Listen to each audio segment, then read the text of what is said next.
Hey Sagittarians, how y'all doing? Welcome. We're going to be taking a look at your second half of November general reading here. First of all, a very happy beginning of your birthday season to you. And in your meditation, I saw the image of a bat. And this bat was like in Technicolor, and that is a key word for you, Technicolor. I saw this bat flying. It was like a huge, like abnormally large and in charge Technicolor bat fly and land on top of what looked of like a tower, like a tower from the tarot, but like a very tall, thin building. And then I saw this, like it cast, the bat cast this like huge net made of light all over the landscape beneath the tower. And it was like this net was like, oh my God, like Joseph from the amazing Technicolor Dreamcoat would have been jealous of this net. Like just a beautiful rainbow Technicolor net over everything. And then I saw this bat just continue to grow and emit this like beautiful, stunning light over everything. And again, Technicolor. And then I saw an image of Jane Eyre. So if you're familiar, if you're not, like I'll, follow me on this journey. But Jane Eyre, is a book. It's about, this woman who is described as, in the book, as being very plain, right? Jane Eyre is known as being plain. So I saw this image. It's by Bronte. So I saw this image of Jane Eyre in her plain glory, in her plainness, be transformed by this Technicolor energy into RuPaul in like full drag, right? So when we think about the idea of drag, it's taking everything to an extreme, campy, extra level, right? It's that idea of femininity that is so like extreme and outrageous and over the top in wonderful ways, right? So we're looking at extremes here between, sort of like the, warm cup of oat milk that is Jane Eyre to like the, hot toddy on fire that is RuPaul and drag. It's that kind of symbolism of going from, kind of like the status quo or plain into like, woo! Like very, very exciting, very colorful, very supercharged, right? So that's what came through in your meditation. I do feel like for your birthday season, things are going to be amped up in some really exciting ways. I feel like there's an aspect of you stepping more fully into the seat of your own confidence. I even want to say, and I say this in the best way possible, you're going to be feeling yourself in a way, right? It's so funny. I'm seeing like Drag Race where a lot of the queens, like they struggle. There's always a moment where a queen or two, whenever they're talking to the judges, like, and they don't do well in a challenge, or sometimes even when they do well, where they struggle with their confidence, and they always have a little like tear-filled monologue of like, I really struggle with my confidence, and I need to believe that I can do this, and then it like shows Rue, and she's like, yeah, your inner saboteur is like, trying to get you, and you've got to believe that you can do it. It's always a moment on the show. I roll my eyes, but it's like, it's great, but it's a bit of a trope. I feel like that's what's coming up for you, but it's like you are in the seat of your confidence. You are, Mother Rue. You are standing in the full seat of your own power and living life out loud in a way that feels incredibly exciting and very Sagittarius, right? It feels really, really nice. So yeah, let's go ahead and see what your cards say. Hey Sagittarians, let's go ahead and see what your animal energy is for the second half of November. Sagittarius season, baby. It's one of my absolute favorite times of year. I love Sagittarius season. Okay. So we have the Panther here as your animal energy. Now, interestingly enough, this equates to the Tower key in the tarot. Remember I saw that tower in your meditation and like the bat on top of it? So let's go there. So bat energy is death energy, Scorpio season energy, which we're moving out of into your season, but of course. So that death energy of things ending so that new things can begin. This Panther energy being representative of the tower is that extreme shift of situation, that extreme shift of consciousness, the thing where everything suddenly looks really different and there's movement one way or the other, right? It's either going to be building up or crumbling down, but there is heavy movement and a big shift and change. So this is really, really interesting how this is coming forward, because it's like that extra, that large and in charge, that Technicolor. And then we have this panther here with these Technicolor like neon green eyes. Really, really interesting how this is coming forth. Of course it is though. Sagittarius energy you're looking at. Let's see what's going on. Oh God, you cannot make it up. The Tower. Okay, so we saw this in your meditation, only it was a bat on top here, right? It was casting a Technicolor beautiful net over everything. So you've got double Tower energy here, 2 major arcanas. Now, I know this seems a bit intense, because we saw the Tower in your meditation, then we got the Tower and the Panther, and then the Tower coming up here. But I do feel like this is something that is going to be how this manifests is going to be very dependent on your perspective, right? Did I not say that things are going to be falling down or building upwards depending on you and how you choose to respond to what's going on? That's very much what this feels like. But I have to say something. I feel like for a good group of y'all, there is this feeling of, hey, any change is good change. So I feel like there's something that you could have been waiting on or being patient around, or something that you've been seeing how it's going to move one way or the other. Maybe even some impatience, okay, Sagittarius? And it's like things are finally starting to shift. And you're like, well, great, because I can't do anything with something that's standing still, but I can do something with a moving target. That's what I'm hearing, a moving target. You guys are the archers as well, of course. I feel like it's like that aspect of the moving target is coming into, a greater sense of, a moving target is something I can work with more so than a still one, or one that's like, growing stale where it stands. It's really interesting how this is coming forth. Really, really interesting. Yeah, Ace of Swords, brilliant. I have to say, I'm getting a sense from this Panther, there's something about you're standing your ground around something. You're putting your foot down, or both feet down, hey, around something, and going like, no, this is what I stand for, or no, this is the way it needs to be. This is the truth. I won't accept this. You could be setting boundaries with other people or within for yourself. You could be speaking the truth of something with this Ace of Swords, but there is an aspect of you going, no, I'm in the full seat of my power. Or going with this whole, RuPaul imagery, like I am standing in the full seat of my own essence, and I don't care how you feel about it, even if it goes outside of your own status quo or what makes you comfortable. Because if you think about it, drag queens, there's a certain shock value, to drag queens, right? They stand out in a crowd. They draw attention. They draw focus. It's a bit of an extreme energy in the best way, in my opinion, anyway. So there's something about this that's here for you. I'm hearing the saying, if you don't stand for something, you'll fall for anything. There's something about that coming forward, but I can hear you saying it to someone else. It's almost as like the more that you stand your ground and speak out about what is right and wrong, what is true for you, what is not, setting those boundaries, sticking up for yourself, sticking up for someone else, the more it becomes clear those around you who aren't willing to do the same. So I feel like there's some lines being drawn, but I feel like it's coming, it has an effect of coming with a sense of relief, okay? There's something about it that feels like a relief. This aspect of the Eight of Swords is about big truth, big clarity, big communication, big realization. It's also about contracts as well. The finer print of things, making an agreement, a commitment of some sort, along with this hawk energy as well, with that Two of Wands energy, of making sure that all the I's are dotted and all the T's are crossed. What's really interesting about this? So it's not technically Mercury in retrograde, the season we're looking at, but I feel a Mercury in retrograde feeling around this. Mercury in retrograde it's that aspect of like the planet spinning backwards and needing to check the fine points and details, breakdowns in communication. I feel like there's something about that Mercury in retrograde feeling that you are sort of,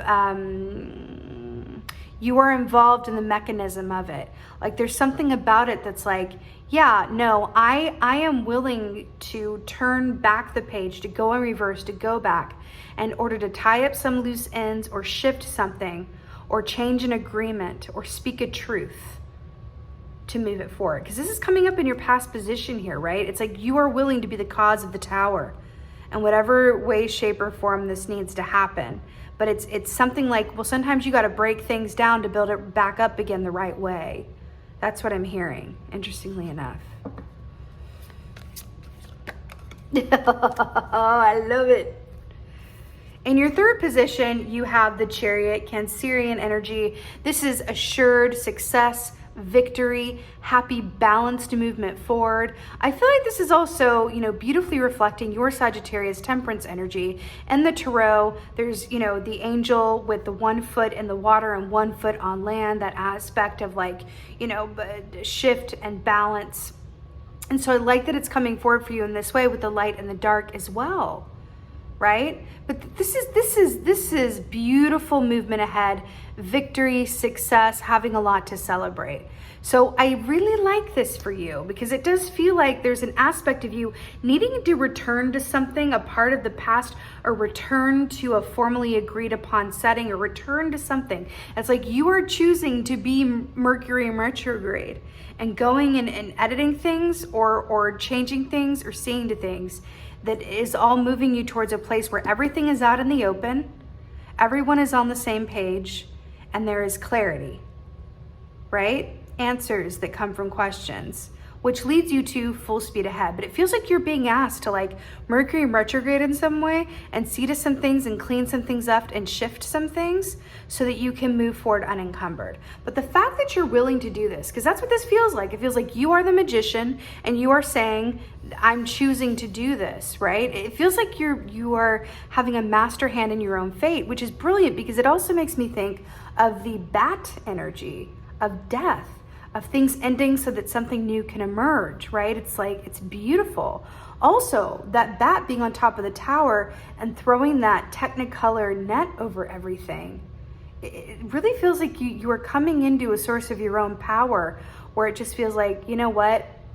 I'm in charge, I'm taking control, and I have the power to say what needs to be said or help you see what needs to be seen or make some edits or shifts so that going forward, the path is clear. Something about that.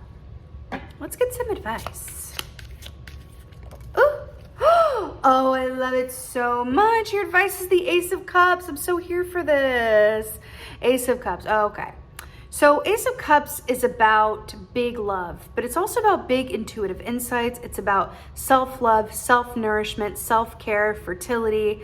You can only give to others after you give to yourself, and you can only give to others as well as you do give to yourself, right? So there's something about that. But what I'm obsessed with this is that the fact that this is coming in for your advice, I feel like is saying you do you. Like, come from love. Always come from love, right? You're coming from love or you're coming from fear. In my experience, come from love, right? But it's also an aspect of like, you know what's best. You do you. You have the answers inside of you, and nobody else can tell you what is best for you in any way, shape, or form better than you can for yourself. That is the truth. Now, sometimes we need some help getting there, right? But it's really fascinating because I'm seeing again that RuPaul where the contestant is crying, talking about how they don't have enough self-confidence and self-faith. And then Ru says, oh, it's your inner saboteur, right? There's something in that for you. I feel like it's like facing your own inner saboteur or understanding that you are the key to manifesting the change that you desire to see in your life. You are the key, right, to facilitating that change. It feels like, I cannot tell you how empowered it feels. It feels empowered and in Technicolor. Also really drawn to that green there as well, which is the heart chakra, and making love-based choices, right? Really interesting. Let's get an oracle, shall we? I'm feeling like this one today. Let's get an oracle for Sagittarius. Oh my Lord. Okay. So beautiful. Really in alignment with your advice here. So the Lady of the Gift, can you see that? There we go. The Lady of the Gift, generosity, receiving, withholding. Now, I want to point something out here. I hope you can see this. Can you see that? Do you see this tower back here? Looks like a castle tower. It's way back here. And we have everything down here, and then we have these candles that are lit fires here. Really fascinating. Just imagine a bat being there and then casting this Technicolor net over everything. That's pretty much what I saw in the meditation. So, Lady of the Gift, generosity, receiving, withholding. This is directly linking into this Ace of Cups, which says that we can only really give to others after we give to ourselves, right? We can only be true to others if we are true to ourselves.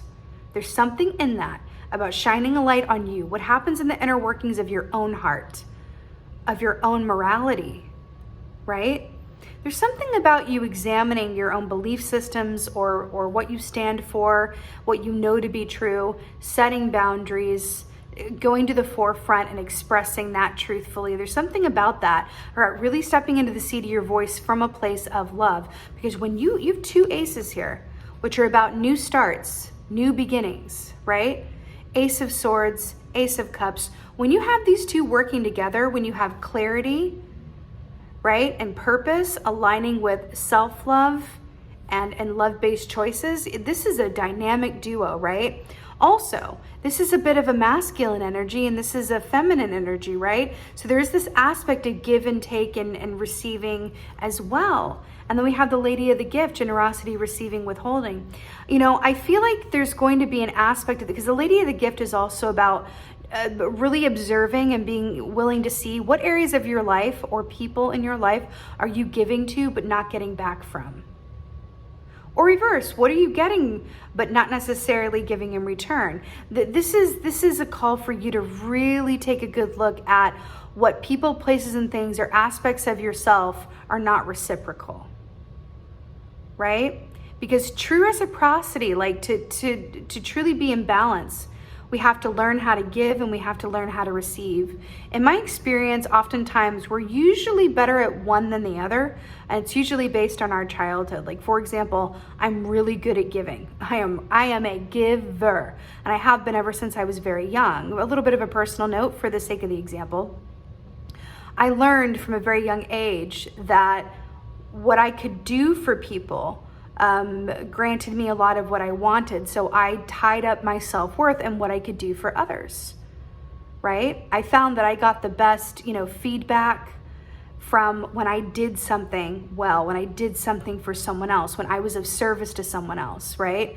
I learned that lesson at a very young age, and it's been a big part of my life path to learn how to receive as well. Learning how to receive is something that I had to really be taught, and I still struggle with even to this day. So much easier for me to give than receive. But the thing is about manifestation and living a balanced life, right? It's really about being able to give and receive in equal measure. So I feel like that's coming up for you to really look at that. Because if you're really good at giving and not so good at receiving, how are you supposed to manifest what it is you want to manifest? Because manifesting is receiving, right?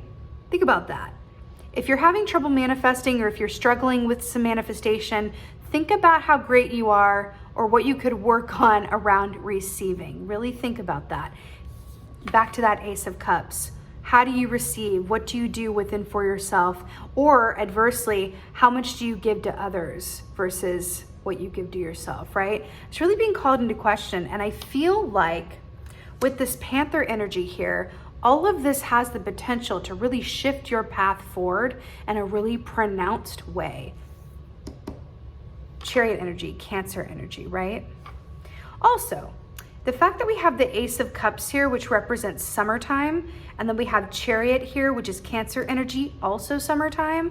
I do feel like there's something around summertime coming through here, and I mean summertime in the Northern Hemisphere.